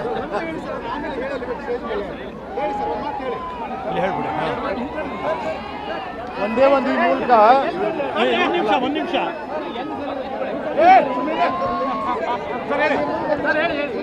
ಹೇಳಿ. ಯೂಶಲಿ ಏನ್ ಮಾತಾಡ್ತಾರೆ, ಇದನ್ನ ಮಾಡಬೇಡಿ, ತಪ್ಪು, ಇದು ಸರಿ ಅಂತ. ಈ ಜಗತ್ತಲ್ಲಿ ಎಲ್ಲವನ್ನೂ ಅದನ್ನ ಹೇಳ್ಬಿಟ್ಟಿದ್ದಾರೆ. ಈಗ ತಗೊಳ್ಳೋದಷ್ಟೇ ಇಂಪಾರ್ಟೆಂಟ್. ಎಲ್ಲ ಒಳ್ಳೆ ವಿಷಯಗಳನ್ನ ಹೇಳ್ಬಿಟ್ಟಿದ್ದಾರೆ. ಬಟ್ ಆ ಒಳ್ಳೆ ವಿಷಯ ತಗೊಳ್ಳೋದಿದೆಯಲ್ಲ, ಅದು ವಿವೇಚನೆಗೆ ಬಿಟ್ಟಿದ್ದು. ಎಲ್ಲರಿಗೂ ಒಂದು ಮನಸ್ಸಲ್ಲಿ ಎಲ್ಲರಿಗೂ ಒಂದು ಆತ್ಮ ಇದೆ, ಬುದ್ಧಿವಂತಿಕೆ ಇದೆ, ವಿವೇಚನೆ ಇದೆ. ಈ ಜಾಗೃತಿ ಕಾರ್ಯಕ್ರಮದಲ್ಲಿ ಜಿಲ್ಲಾಧಿಕಾರಿ ದಿವ್ಯಾಪ್ರಭು, ಹುಬ್ಬಳ್ಳಿ ಧಾರವಾಡ ಪೊಲೀಸ್ ಆಯುಕ್ತರಾದ ಎನ್ ಶಶಿಕುಮಾರ್, ಡಿಸಿಪಿಗಳಾದ ರವೀಶ್ ಆರ್, ಮಹಾಲಿಂಗ್ ನಂದಗಾವಿ ಸೇರಿದಂತೆ ಪೊಲೀಸ್ ಅಧಿಕಾರಿಗಳು, ನೂರಾರು ಜನ ವಿದ್ಯಾರ್ಥಿಗಳು ಭಾಗಿಯಾಗಿದ್ದರು. Yallappa Kundagol, on spot news, Hubballi. ಮಾನ್ವಿಯಲ್ಲಿ ಸುಮಾರು ವರ್ಷಗಳಿಂದ ಬಾಡಿಗೆ ಕಟ್ಟಡದಲ್ಲಿ ಸರ್ಕಾರಿ ಕಚೇರಿಗಳನ್ನು ನಡೆಸುತ್ತಿದ್ದು, ಸರ್ಕಾರಕ್ಕೆ ಪ್ರತಿ ತಿಂಗಳು ಲಕ್ಷಾಂತರ ರೂಪಾಯಿ ನಷ್ಟವಾಗುತ್ತಿದ್ದು, ಸರ್ಕಾರದ ಅಧಿಕಾರಿಗಳಿಂದಲೇ ಸರ್ಕಾರಕ್ಕೆ ಮೋಸ ಮಾಡುತ್ತಿದ್ದಾರೆ ಎಂಬ ಆರೋಪ ಕೇಳಿ ಬಂದಿದೆ. ಮಾನ್ವಿ ಪಟ್ಟಣದ ತಾಲೂಕಾ ಪಂಚಾಯಿತಿ ಹಳೆ ಕಟ್ಟಡದಲ್ಲಿ ಸಮಾಜ ಕಲ್ಯಾಣ ಇಲಾಖೆ, ಪರಿಶಿಷ್ಟ ಪಂಗಡ ಇಲಾಖೆ, ಹಿಂದುಳಿದ ವರ್ಗಗಳ ಕಲ್ಯಾಣ ಇಲಾಖೆ ಹಾಗೂ ಮಹಿಳಾ ಮತ್ತು ಮಕ್ಕಳ ಅಭಿವೃದ್ಧಿ ಇಲಾಖೆಯನ್ನು ಸ್ಥಳಾಂತರಿಸಬಹುದಾಗಿತ್ತು. ಆದರೆ ಮಾನ್ವಿಯಲ್ಲಿ ರಾಜಕಾರಣಿಗಳ ಕೃಪಾಶೀರ್ವಾದ ಇರುವುದರಿಂದ ಕಚೇರಿಯನ್ನು ಸ್ಥಳಾಂತರಿಸದೆ ಸರ್ಕಾರ ಮೋಸ ಮಾಡುತ್ತಿದ್ದಾರೆ. ಶಾಸಕರಾದ ಹಂಪಯ್ಯ ನಾಯಕರೇ ಸರ್ಕಾರಕ್ಕೆ ಪ್ರತಿ ತಿಂಗಳು ಲಕ್ಷಾಂತರ ರೂಪಾಯಿ ನಷ್ಟವಾದರೂ ಸಹ ತಾವು ಮುತುವರ್ಜಿ ವಹಿಸಿ ಸ್ಥಳಾಂತರಿಸುವ ಕೆಲಸ ಮಾಡಿದ್ರೆ ಸರ್ಕಾರಕ್ಕೆ ಹಣ ಉಳಿಸುವ ಪುಣ್ಯವಾದರೂ ಬರುತ್ತೆ ಎಂದು ಪ್ರತಿಭಟನಾಕಾರರು ಒತ್ತಾಯಿಸಿದರು. ಮತ್ತು ಭಾರತೀಯ ಜನತಾ ಪಕ್ಷದ ಮಾನ್ವಿ ಮಂಡಲದ ಪ್ರಧಾನ ಕಾರ್ಯದರ್ಶಿಗಳು ಈ ಒಂದು ಮಾಧ್ಯಮದ ಮುಖಾಂತರ ನಾನು ಮಾನ್ಯ ಶಾಸಕರಾಗಿರ್ತಕ್ಕಂಥ ಸನ್ಮಾನ್ಯ ಶ್ರೀ ಹಂಪಯ್ಯ ನಾಯಕ್, NS ಬೋಸರಾಜ್ ಹಾಗೂ ನಮ್ಮ ರಾಯಚೂರು ಜಿಲ್ಲೆಯ ಉಸ್ತುವಾರಿ ಸಚಿವರಾಗಿರ್ತಕ್ಕಂಥ ಶರಣಪ್ರಕಾಶ್ ಪಾಟೀಲ್ ಇವರಲ್ಲಿ ವಿನಂತಿ ಮಾಡಿಕೊಳ್ಳುವುದೇನೆಂದರೆ, ಕೆಲವು ದಿನಗಳ ಹಿಂದೆ 5/10/2024 ಸನ್ಮಾನ್ಯ ಶ್ರೀ ಸಿದ್ದರಾಮಯ್ಯ ಸಾಹೇಬರು ಬಂದಾಗ ನೂತನವಾಗಿ ತಾಲೂಕ್ ಪಂಚಾಯತಿ ಕಟ್ಟಡ ಉದ್ಘಾಟನೆ ಆಗಿರುತ್ತದೆ. ಈಗಾಗಲೇ ಹಳೆ ಕಟ್ಟಡದಿಂದ ಹೊಸ ಕಟ್ಟಡಕ್ಕೆ ತಾಲೂಕ್ ಪಂಚಾಯತಿ ಆಡಳಿತವು ಸ್ಥಳಾಂತರಗೊಂಡಿರುತ್ತದೆ. ಈಗ ಹಳೆಯ ತಾಲೂಕ್ ಪಂಚಾಯತಿ ಕಟ್ಟಡವು ಒಳ್ಳೆಯ ಗುಣಮಟ್ಟದ ಕಟ್ಟಡ ಇದೆ. ಅದನ್ನು ಅಲ್ಪ ಸ್ವಲ್ಪ ರಿಪೇರಿ ಮಾಡಿದರೆ ಭಾಳಷ್ಟು ಅನುಕೂಲ ಆಗುತ್ತೆ. ಈಗಾಗಲೇ ಮಾನ್ವಿ ಪಟ್ಟಣದಲ್ಲಿ ವಿವಿಧ ಇಲಾಖೆಗಳ ಕಟ್ಟಡಗಳು ಬಾಡಿಗೆ ಕಟ್ಟಡದಲ್ಲಿ ನಡೀತಾ ಇದೆ. ಆ ಒಂದು ಇಲಾಖೆಗಳನ್ನು ಅಂದರೆ ಈಗ ವಾಲ್ಮೀಕಿ ನಿಗಮ ಮತ್ತು ಸಮಾಜ ಕಲ್ಯಾಣ ಇಲಾಖೆ, ಮಹಿಳಾ ಮತ್ತು ಮಕ್ಕಳ ಅಂಗನವಾಡಿ ಇಲಾಖೆ, ಅಬಕಾರಿ ಇಲಾಖೆ, ಸರ್ವೆ ಇಲಾಖೆ, ಈ ಎಲ್ಲ ಇಲಾಖೆಗಳು ಬಾಡಿಗೆ ಕಟ್ಟಡದಲ್ಲಿ ಕಾರ್ಯನಿರ್ವಹಿಸುತ್ತಿದ್ದಾವೆ. ಇವುಗಳನ್ನು ಕೂಡಲೇ ಈ ಒಂದು ಕಟ್ಟಡಕ್ಕೆ ಸ್ಥಳಾಂತರಗೊಳಿಸಬೇಕಂತ ನಾನು ಮಾನ್ಯ ನಾಗರಿಕರ ಪರವಾಗಿ ಈ ಒಂದು ಮಾಧ್ಯಮದ ಮೂಲಕ ವಿನಂತಿ ಮಾಡಿಕೊಳ್ಳುತ್ತೇನೆ. ಕಾರಣ ಏನಂದರೆ, ಸರ್ಕಾರಕ್ಕೆ ಕಟ್ಟತಕ್ಕಂಥ ಒಂದು ಬಾಡಿಗೆ ಸರ್ಕಾರಕ್ಕೆ ಉಳಿತಾಯ ಆಗುತ್ತದೆ. ಇದನ್ನು ಈ ಒಂದು ಅನುದಾನವನ್ನು ನೀವು ಬೇರೆ ಬೇರೆ ಒಂದು ಇಲಾಖೆಗಳಲ್ಲಿ ಅಥವಾ ಅಭಿವೃದ್ಧಿ ಕಾರ್ಯಗಳಲ್ಲಿ ಬಳಸಿಕೊಳ್ಳೋದಕ್ಕೆ ಅನುಕೂಲ ಆಗುತ್ತದೆ ಅಂತ ನಾನು ಈ ಒಂದು ಮಾಧ್ಯಮದ ಮೂಲಕ ತಿಳಿಯಪಡಿಸುತ್ತೇನೆ. ಆದಷ್ಟು ಬೇಗ ತಾವುಗಳು ಈ ಒಂದು ಇಲಾಖೆಗಳನ್ನು ವರ್ಗಾವಣೆ ಮಾಡುವಲ್ಲಿ ತಮ್ಮ ಒಂದು ಪ್ರಯತ್ನವನ್ನು ಮಾಡಬೇಕಂತ ಈ ಮೂಲಕ ವಿನಂತಿ. ವಿಜಯಪುರ ಜಿಲ್ಲೆಯಲ್ಲಿ ಅಕ್ರಮವಾಗಿ ನಡೆಯುತ್ತಿರುವ ಗಾಂಜಾ ಮತ್ತು ಮದ್ಯ ಮಾರಾಟದ ಹಾವಳಿ ತಡೆಗಟ್ಟಲು ಕ್ರಮ ಕೈಗೊಳ್ಳಬೇಕು ಎಂದು ಬಿಜೆಪಿ ಪಕ್ಷದ ವತಿಯಿಂದ ಮನವಿ ಸಲ್ಲಿಸಲಾಯಿತು. ಜಿಲ್ಲೆಗೆ ಮಾರಕವಾದ ಅಕ್ರಮ ಗಾಂಜಾ ಮತ್ತು ಮದ್ಯ ಮಾರಾಟ ಮಿತಿ ಮೀರಿದ ಹಾವಳಿಯನ್ನು ತಡೆಗಟ್ಟಲು ವಿಜಯಪುರ ಜಿಲ್ಲಾ ಪೊಲೀಸ್ ವರಿಷ್ಠಾಧಿಕಾರಿ ಲಕ್ಷ್ಮಣ ನಿಂಬರ್ಗಿ ಇವರಿಗೆ ಮನವಿಯನ್ನು ಸಲ್ಲಿಸಲಾಯಿತು.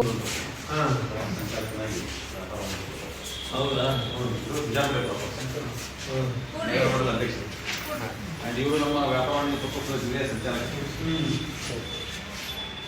ನಾನು ಸಾಹೇಬ್ ಬಿಟ್ಟು ಭೇಟಿ ಬಂದ್ರ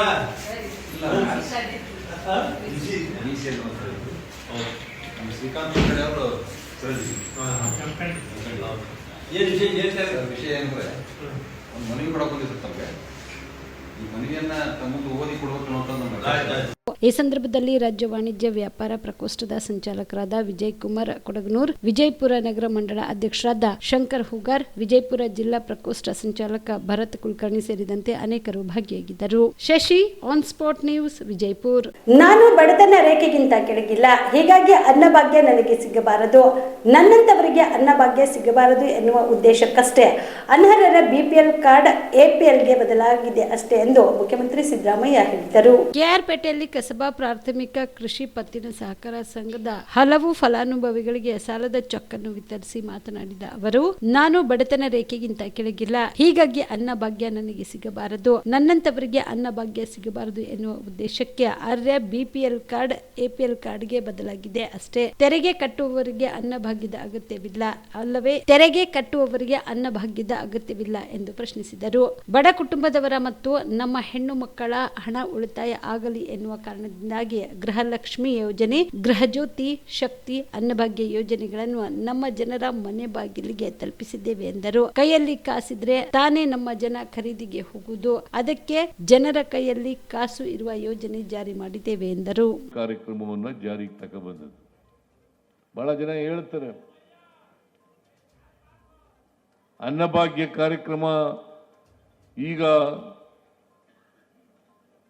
ಕಾರ್ಡ್ಗಳನ್ನು ಕಡಿಮೆ ಮಾಡಿಬಿಟ್ಟಿದ್ದಾರೆ ಅಂತೇಳಿ ಹೇಳ್ತಾ ಇದ್ದಾರೆ. ಕಾರ್ಡ್ಗಳನ್ನು ನಾವು ಕಡಿಮೆ ಮಾಡಕ್ಕೆ ಹೋಗಿಲ್ಲ,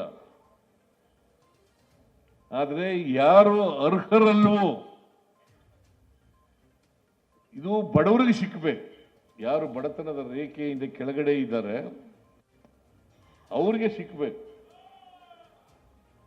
ಶ್ರೀಮಂತರಿಗೆಲ್ಲ ಸಿಕ್ಕದು. ಈಗ ನನಗೆ ಅನ್ನಭಾಗ್ಯ ಕಾರ್ಯಕ್ರಮದಲ್ಲಿ ಬಡತನದ ರೇಖೆಯಿಂದ ಕೆಳಗಡೆ ಇಲ್ಲ, ನಾನು ನನ್ನಂತವ್ರಿಗೆ ಸಿಕ್ಕಬಾರದು.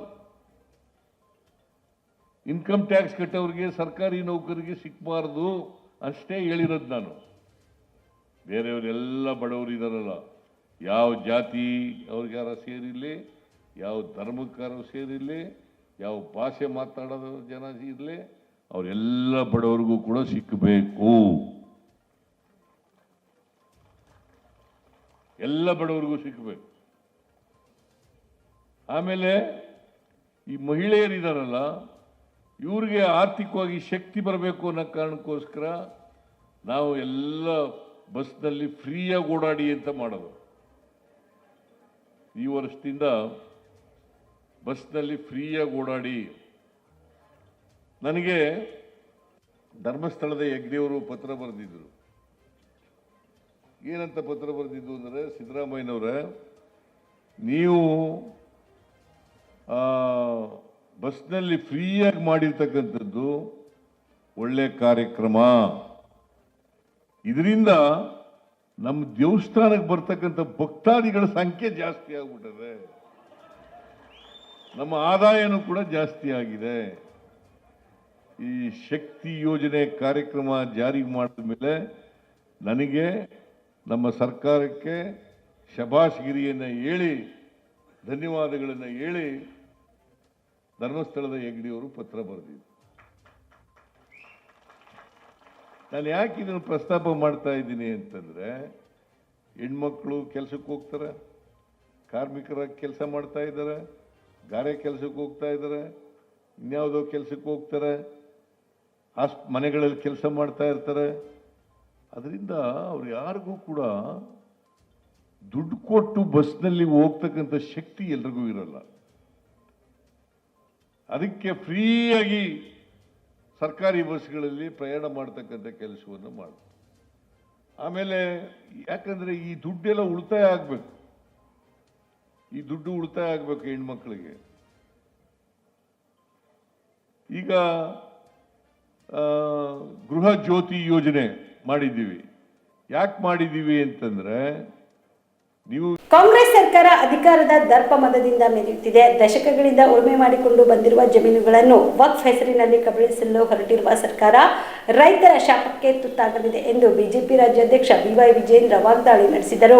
ಬೀದರ್ ನಗರದ ಗಾಂಧಿಗಂಜ್ನಲ್ಲಿ ನಮ್ಮ ಭೂಮಿ ನಮ್ಮ ಹಕ್ಕು ಬೃಹತ್ ಹೋರಾಟದ ನಿಮಿತ್ತವಾಗಿ ಜಿಲ್ಲಾ ಬಿಜೆಪಿ ಆಯೋಜಿಸಿದ ಬಹಿರಂಗ ಸಭೆಯನ್ನು ಉದ್ದೇಶಿಸಿ ಮಾತನಾಡಿದ ಅವರು, ನಾಡಿಗೆ ಅನ್ನವನ್ನು ನೀಡುವ ಕೃಷಿಕರನ್ನು ವಕ್ಫ್ ಬೋರ್ಡ್ ಮೂಲಕ ಒಕ್ಕಲೆಬ್ಬಿಸುತ್ತಿರುವ ಸಿದ್ದರಾಮಯ್ಯ ಅವರು ತಾವು ಅಲ್ಪಸಂಖ್ಯಾತರ ಮತಗಳಿಂದ ಮುಖ್ಯಮಂತ್ರಿ ಆಗಿದ್ದೀರಿ ಎಂಬಂತೆ ವರ್ತಿಸುತ್ತಿದ್ದು, ಬರುವ ದಿನಗಳಲ್ಲಿ ಈ ರೈತ ವಿರೋಧಿ ಸಿಎಂಗೆ ಜನರೇ ತಕ್ಕ ಪಾಠ ಕಲಿಸುತ್ತಾರೆ ಎಂದು ಭವಿಷ್ಯ ನುಡಿದರು.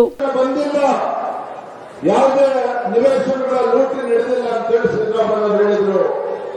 ಬಿಜೆಪಿ ಜೆಡಿಎಸ್ ಪಕ್ಷ ಬೆಂಗಳೂರಿನಿಂದ ಮೈಸೂರಿಗೆ ಪಾದಯಾತ್ರೆ ಮಾಡಿದ್ರೆ ತಾವು ಕೂಡ ಪಾದಯಾತ್ರೆ ಅನೇಕ ಜನರು ಬೀದರ್ ಜಿಲ್ಲೆಯಿಂದ ಕೂಡ ನಮ್ಮ ತಾಯಿಗಳು ಕೂಡ ಬಂದಿದ್ರು. ನಮ್ಮ ಯುವಕ ಮಿತ್ರರು, ಶಾಸಕರು ಎಲ್ಲರೂ ಕೂಡ ತಾವು ಕೂಡ ಹೋರಾಟದಲ್ಲಿ ಭಾಗವಹಿಸಿದ್ರಿ. ನಮ್ಮ ಹೋರಾಟದ ಪರಿಣಾಮ ಮೂಡ ಹಗರಣದಲ್ಲಿ ಬೆಂಗಳೂರಿನಿಂದ ಮೈಸೂರಿಗೆ ಹೋರಾಟ ಬೇಕಾಗಿಟ್ಕೊಂಡ್ರೆ ಮುಖ್ಯಮಂತ್ರಿಗೆ ಗಾಬರಿ ಆಯಿತು, ಮುಖ್ಯಮಂತ್ರಿಗಳಿಗೆ ಭಯ ಶುರುವಾಯಿತು. ಈ ಹೋರಾಟ ಬಿಜೆಪಿಯವರು ಬಂದಿದ್ದಾರೆ, ಇಷ್ಟಕ್ಕೆ ನಿಲ್ಲಿಸೋದಿಲ್ಲ, ನಾವು ಇನ್ನೂ ಕೂಡ ತಡ ಮಾಡಿದ್ರೆ ಇವತ್ತು ನನ್ನ ಮುಖ್ಯಮಂತ್ರಿ ಸ್ಥಾನಕ್ಕೆ ಕುತ್ತು ಬರ್ತದೆ ಅಂತ ಹೇಳಿ ಅವರ ಧರ್ಮಪತ್ನಿಯರು ಪತ್ರವನ್ನು ಬರೆದು ಕೂಡಕ್ಕೆ ನನ್ನ ತೇಜೋವಧೆ ಮಾಡ್ತಾ ಇದ್ದಾರೆ. ಹಾಗಾಗಿ 14 ಸೈಟ್ಗಳನ್ನ ವಾಪಸ್ ಕೊಡ್ತೇನೆ ನೋಡಕ್ಕೆ ಅಂತ ಹೇಳಿ ಮುಖ್ಯಮಂತ್ರಿ ಧರ್ಮಪತ್ನಿ ಬರೆದರು. ಯಾವ ಸಿದ್ದರಾಮಯ್ಯನವರು ಯಾತಕ್ಕೋಸ್ಕರ ನನ್ನ ಸೈಟನ್ನು ವಾಪಸ್ ಕೊಡಬೇಕು? ನನ್ನ ಸೈಟ್ ನನ್ನ ಧರ್ಮಪತ್ನಿಗೆ ಬಂದಿರತಕ್ಕಂಥ ಸೈಟು, ತನ್ನ ಧರ್ಮಪತ್ನಿಗೆ ಬಂದಿರತಕ್ಕಂಥ ನಿವೇಶನ ಅದು ವಾಪಸ್ ಕೊಡಬೇಕು ಅಂತ ಹೇಳಿದ್ರೆ 52 ಕೋಟಿ ಪರಿಹಾರ ಕೊಡಿ, ವಾಪಸ್ ಕೊಡ್ತೇನೆ ಅಂತೇಳಿ ಒಬ್ಬರು ಮುಖ್ಯಮಂತ್ರಿಗಳು ಹೇಳ್ತಾರೆ. ಆಗ ತಮಗೆ ಗೊತ್ತಿರುವ ಕಾರ್ಯಕರ್ತ ಬಂಧುಗಳೇ, ರೈತ ಬಾಂಧವರೇ, ನಮ್ಮ ಹೋರಾಟದ ಪರಿಣಾಮವಾಗಿ ಭಾರತೀಯ ಜನತಾ ಪಾರ್ಟಿಯ ಹೋರಾಟದ ಪರಿಣಾಮವಾಗಿ ₹1 ಕೂಡ ಇವತ್ತು ಏನು ವಾಪಸ್ ಪಡೆದರೆ 14 ನಿವೇಶನಗಳು ಮುಖ್ಯಮಂತ್ರಿಗಳ ಧರ್ಮಪತ್ನಿಗೆ ಬಂದಿದ್ದು ಅಕ್ರಮವಾಗಿ ಏನು ಮುಖ್ಯಮಂತ್ರಿಗಳ ಧರ್ಮಪತ್ನಿಗೆ 14 ನಿವೇಶನಗಳು ಬಂದಿತ್ತು, ಎಲ್ಲರೂ ಕೂಡ ಯಾವುದೇ ಒಂದು ಪರಿಹಾರ ಇಲ್ಲದೆ ವಾಪಸ್ ಕೊಡ್ತಕ್ಕಂಥ ಕೆಲಸ ಮುಖ್ಯಮಂತ್ರಿಗಳು ಮಾಡಿದ್ದಾರೆ ಅಂತ ಹೇಳಿದ್ರೆ ಭಾರತೀಯ ಜನತಾ ಪಾರ್ಟಿಯ ಹೋರಾಟದ ಪರಿಣಾಮವಾಗಿ ಇವತ್ತು ಆಗಿರ್ತಕ್ಕಂಥದ್ದು. ಹಾಗಾಗಿ ಭಾರತೀಯ ಜನತಾ ಪಾರ್ಟಿ ಈ ಭ್ರಷ್ಟ ಕಾಂಗ್ರೆಸ್ ಸರ್ಕಾರ ಇವತ್ತು ರೈತರ ವಿರೋಧಿ ಸರ್ಕಾರದ ವಿರುದ್ಧ ನಿರಂತರವಾಗಿ ನಾವು ಹೋರಾಟವನ್ನು ಮಾಡ್ಕೊಂಡು ಬಂದಿದ್ದೇವೆ. ನಮ್ಮ ಪತ್ರಿಕಾ ಮಾಧ್ಯಮದ ಸ್ನೇಹಿತರಿದ್ದಾರೆ, ಮುಖ್ಯಮಂತ್ರಿಗಳನ್ನ ಕಾಂಗ್ರೆಸ್ ಪಕ್ಷನ ತೇಜೋವಧೆ ಮಾಡಬೇಕು ಅಂತ ಹೋರಾಟವನ್ನು ಮಾಡಿಲ್ಲ. ಭಾರತೀಯ ಜನತಾ ಪಾರ್ಟಿ ತಂದುಕೊಂಡಿರ್ತಕ್ಕಂಥ ಪ್ರತಿಯೊಂದು ಹೋರಾಟ ಇವತ್ತು ನ್ಯಾಯ ಕೊಡ್ತಕ್ಕಂಥ ಕೆಲಸವನ್ನು ಮಾಡಿದ್ದೇವೆ. 1.5 ತಿಂಗಳಿಂದ ಯಾರಿಗೂ ಕೂಡ ಗೊತ್ತಾಗದೇನೆ ಮುಖ್ಯಮಂತ್ರಿ ಸಿದ್ದರಾಮಯ್ಯರ ಆದೇಶದ ಮೇರೆಗೆ ಸಚಿವ ಜಮೀರ್ ಅಹಮದ್ ಖಾನ್ ಅವರು ಎಲ್ಲಾ ಜಿಲ್ಲೆಗಳಿಗೂ ಪ್ರವಾಸ ಮಾಡಿದ್ರು, ಬೀದರ್ ಜಿಲ್ಲೆಗೂ ಬಂದರು. ಏನ್ ಮಾಡಿದ್ರು ಜಮೀರ್ ಅಹಮದ್ ಖಾನ್ ಅವರು? ಜಿಲ್ಲಾಧಿಕಾರಿಗಳ ಜೊತೆ ಕೂತ್ಕೊಂಡು ಇವತ್ತು ಏನಾದರೂ ಆಗಲಿ ಮುಂದಿನ 15 ದಿನದಲ್ಲಿ ಏನು ರೈತರು ಪಾಪ 40 ವರ್ಷ 50 ವರ್ಷ 60 ವರ್ಷ ನಿರಂತರವಾಗಿ ಪಾಪ ರೈತ ಜಮೀನು ತಮ್ಮ ಹೊಲದಲ್ಲಿ ಉಳುಮೆ ಮಾಡ್ತಾ ಇದ್ರು. ಹೊಲಕ್ಕೆ ಏನು ಪ್ರಾಣಿಗಳ ಹೆಸರಿದ್ರೆ ವಕಫ್ ಅಂತ ಹೇಳಿ ತರ್ತಕ್ಕಂಥ ಪ್ರಾಣಿಗಳ ತರ್ತಕ್ಕಂಥ ಕೆಲಸ ಮಾಡಿದ್ರು. ನೋಟಿಸ್ಗಳೆಲ್ಲ ಕೊಟ್ಟರು. ಯಾತಕ್ಕೋಸ್ಕರ ಕೊಟ್ಟರು? ಇವತ್ತು ರಾಜ್ಯದಲ್ಲಿ ಸಾವಿರಾರು ರೈತರಿಗೆ ಒಕ್ಕಲಿಸ್ತಕ್ಕಂಥ ಕೆಲಸ ಇವತ್ತು ಸಿದ್ದರಾಮಯ್ಯ ನೇತೃತ್ವದ ಕಾಂಗ್ರೆಸ್ ಸರ್ಕಾರ ಮಾಡಿದ್ರು. ಯಾತಕ್ಕೋಸ್ಕರ ಮಾಡಿದ್ರು? ನಾನು ವೇದಿಕೆ ಮೂಲಕ ರಾಜ್ಯದ ಮುಖ್ಯಮಂತ್ರಿ ಕೇಳಕ್ಕೆ ಇಷ್ಟಪಡ್ತೇನೆ. ಸನ್ಮಾನ್ಯ ಸಿದ್ದರಾಮಯ್ಯನವರೇ, ವಕ್ಫ್ ಆಸ್ತಿ ಹೆಸರಿನಲ್ಲಿ ರೈತರ ಮೇಲಿನ ದಬ್ಬಾಳಿಕೆ ನಡೆಸುತ್ತಿರುವ ರಾಜ್ಯ ಕಾಂಗ್ರೆಸ್ ಸರ್ಕಾರದ ವಿರುದ್ಧ ಬಿಜೆಪಿ ರಾಜ್ಯಾಧ್ಯಕ್ಷ ಬಿವೈ ವಿಜೇಂದ್ರ ನೇತೃತ್ವದಲ್ಲಿ ಕಲಬುರಗಿಯಲ್ಲಿ ಬೃಹತ್ ಪ್ರತಿಭಟನೆ ಮಾಡಲಾಯಿತು. ವಕ್ಫ್ ಆಸ್ತಿ ಹೆಸರಿನಲ್ಲಿ ರೈತರ ಮೇಲೆ ದಬ್ಬಾಳಿಕೆ ನಡೆಸುತ್ತಿದೆ ಎಂದು ಆರೋಪಿಸಿ ರಾಜ್ಯ ಕಾಂಗ್ರೆಸ್ ಸರ್ಕಾರದ ವಿರುದ್ಧ ಬಿಜೆಪಿ ರಾಜ್ಯಾಧ್ಯಕ್ಷ ಬಿವೈ ವಿಜೇಂದ್ರ ಅವರ ನೇತೃತ್ವದಲ್ಲಿ ಕಲಬುರಗಿ ನಗರದ ನಗರೇಶ್ವರ ಶಾಲೆಯಿಂದ ಜಗತ್ ವೃತ್ತದವರೆಗೆ ಬೃಹತ್ ಪ್ರತಿಭಟನೆ ನಡೆಯಿತು. ಈ ಪ್ರತಿಭಟನೆಯಲ್ಲಿ ಮಾಜಿ ಸಚಿವರಾದ ಶ್ರೀರಾಮುಲು, ಭೈರತಿ ಬಸವರಾಜ್, ಅಶ್ವಥ್ ನಾರಾಯಣ್, ಈ ಪ್ರತಿಭಟನೆಯಲ್ಲಿ ಜಿಲ್ಲೆಯ ಸಮಸ್ತ ಬಿಜೆಪಿ ಮುಖಂಡರು ಭಾಗಿಯಾಗಿದ್ದರು.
ಇವಿಷ್ಟು ಈವರೆಗಿನ ಸುದ್ದಿಗಳು. ಹೀಗೆ ನೋಡ್ತಾ ಇರಿ ಆನ್ ಸ್ಪಾಟ್ ನ್ಯೂಸ್. ಇದು ಕ್ಷಿಪ್ರ, ನಿಖರ, ನೇರ.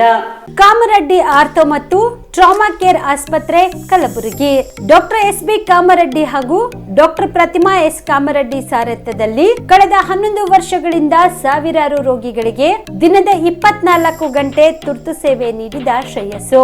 ಆರ್ಥೋ ಚಿಕಿತ್ಸೆಗೆ ನುರಿತ ವೈದ್ಯರ ತಂಡ, neuro surgery, joint replacement surgery, interventional pain clinic, plastic surgery, facial maxillo surgery, ದಿನದ 24 ಗಂಟೆ ಲ್ಯಾಬ್ ಸೌಲಭ್ಯ, ದಿನದ 24 ಗಂಟೆ ಮೆಡಿಕಲ್ ಸೌಲಭ್ಯ, ಡಿಜಿಟಲ್ ಎಕ್ಸ್ರೇ, ದಿನದ 24 ಗಂಟೆ ಬ್ಲಡ್ ಬ್ಯಾಂಕ್ ಸರ್ವಿಸ್, ದಿನದ 24 ಗಂಟೆ ಆಂಬ್ಯುಲೆನ್ಸ್ ಸೌಲಭ್ಯ.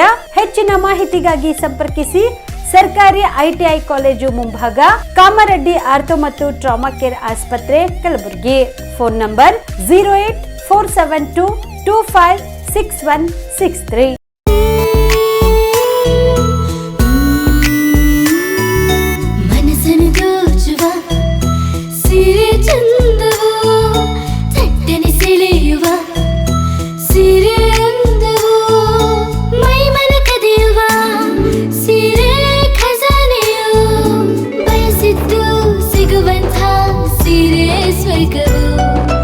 ಮದುವೆಯ ಸಂಭ್ರಮದ ಚಿತ್ತಾರದ ಸೀರೆಗಳು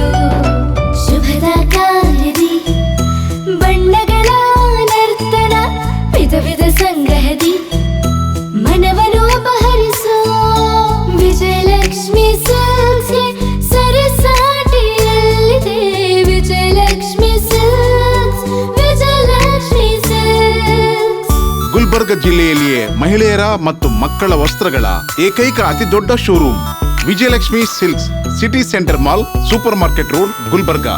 ನಿಮ್ಮ ಮನೆಯಲ್ಲಿ ಮದುವೆ ಇದೆಯಾ? ಮದುಮಗ ಸೇರಿದಂತೆ ಸಂಬಂಧಿಕರಿಗೆ, ಸ್ನೇಹಿತರಿಗೆ ಬಟ್ಟೆ ಖರೀದಿ ಮಾಡೋದಿದೆಯಾ? 10 ಅಂಗಡಿಗೆ ಹೋಗಿ ಬಟ್ಟೆ ಹುಡುಕುವ ಬದಲು ಎಲ್ಲಾ ರೀತಿಯ ಹಬ್ಬಗಳ, ಮದುವೆ, ಶುಭ ಸಮಾರಂಭ ಸೇರಿದಂತೆ ಎಲ್ಲಾ ರೀತಿಯ ಬಟ್ಟೆಗಳು ಇದೀಗ ಒಂದೇ ಸೂರಿನಡಿಯಲ್ಲಿ ಕಲ್ಪಿಸಿದ್ದಾರೆ. ಹಾಗಾದ್ರೆ ಚಿಂತೆ ಬಿಡಿ. ನಿಮ್ಮ ಕಲಬುರಗಿಯಲ್ಲಿ ಮೀರಾ ಮೆನ್ಸ್ ಅವೆನ್ಯೂ ಪುರುಷರ ಬಟ್ಟೆಗಳಿರುವ ಬೃಹತ್ ಶೋರೂಮ್ ಪ್ರಾರಂಭಿಸಿದ್ದಾರೆ.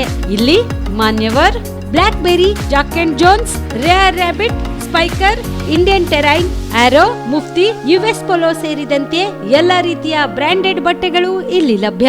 ಇನ್ನೊಂದು ವಿಶೇಷ ಏನೆಂದ್ರೆ ಮದುಮಗನಿಗೆ ಹಾಗೂ ಸಂಬಂಧಿಕರಿಗೆ ಮದುವೆಗೆ ಬೇಕಾದ ಎಲ್ಲಾ ರೀತಿಯ ಬಟ್ಟೆ, ಸೂಟ್, ಶೇರ್ವಾನಿ, ಜೋಧ್ಪುರಿ, ಬ್ಲೇಸರ್, ಪೇಟಾ, ಶೂಸ್ ಸೇರಿದಂತೆ ಎಲ್ಲಾ ರೀತಿಯ ವಸ್ತುಗಳು ಇಲ್ಲಿ ರಿಯಾಯಿತಿ ದರದಲ್ಲಿ ಲಭ್ಯ. ಮತ್ತ್ಯಾಕೆ ತಡ? ಹಿಂದೆ ಭೇಟಿ ನೀಡಿ. ಕಲ್ಯಾಣ ಕರ್ನಾಟಕದ ಬೃಹತ್ ಬಟ್ಟೆ showroom Meera men's avenue, Lahoti petrol bunk ಮುಂಭಾಗ, ತಿಮ್ಮಾಪುರಿಗೆ ಹೋಗುವ ರಸ್ತೆ, ಕಲಬುರಗಿ. ಹೆಚ್ಚಿನ ಮಾಹಿತಿಗಾಗಿ ಸಂಪರ್ಕಿಸಿ 9916745499.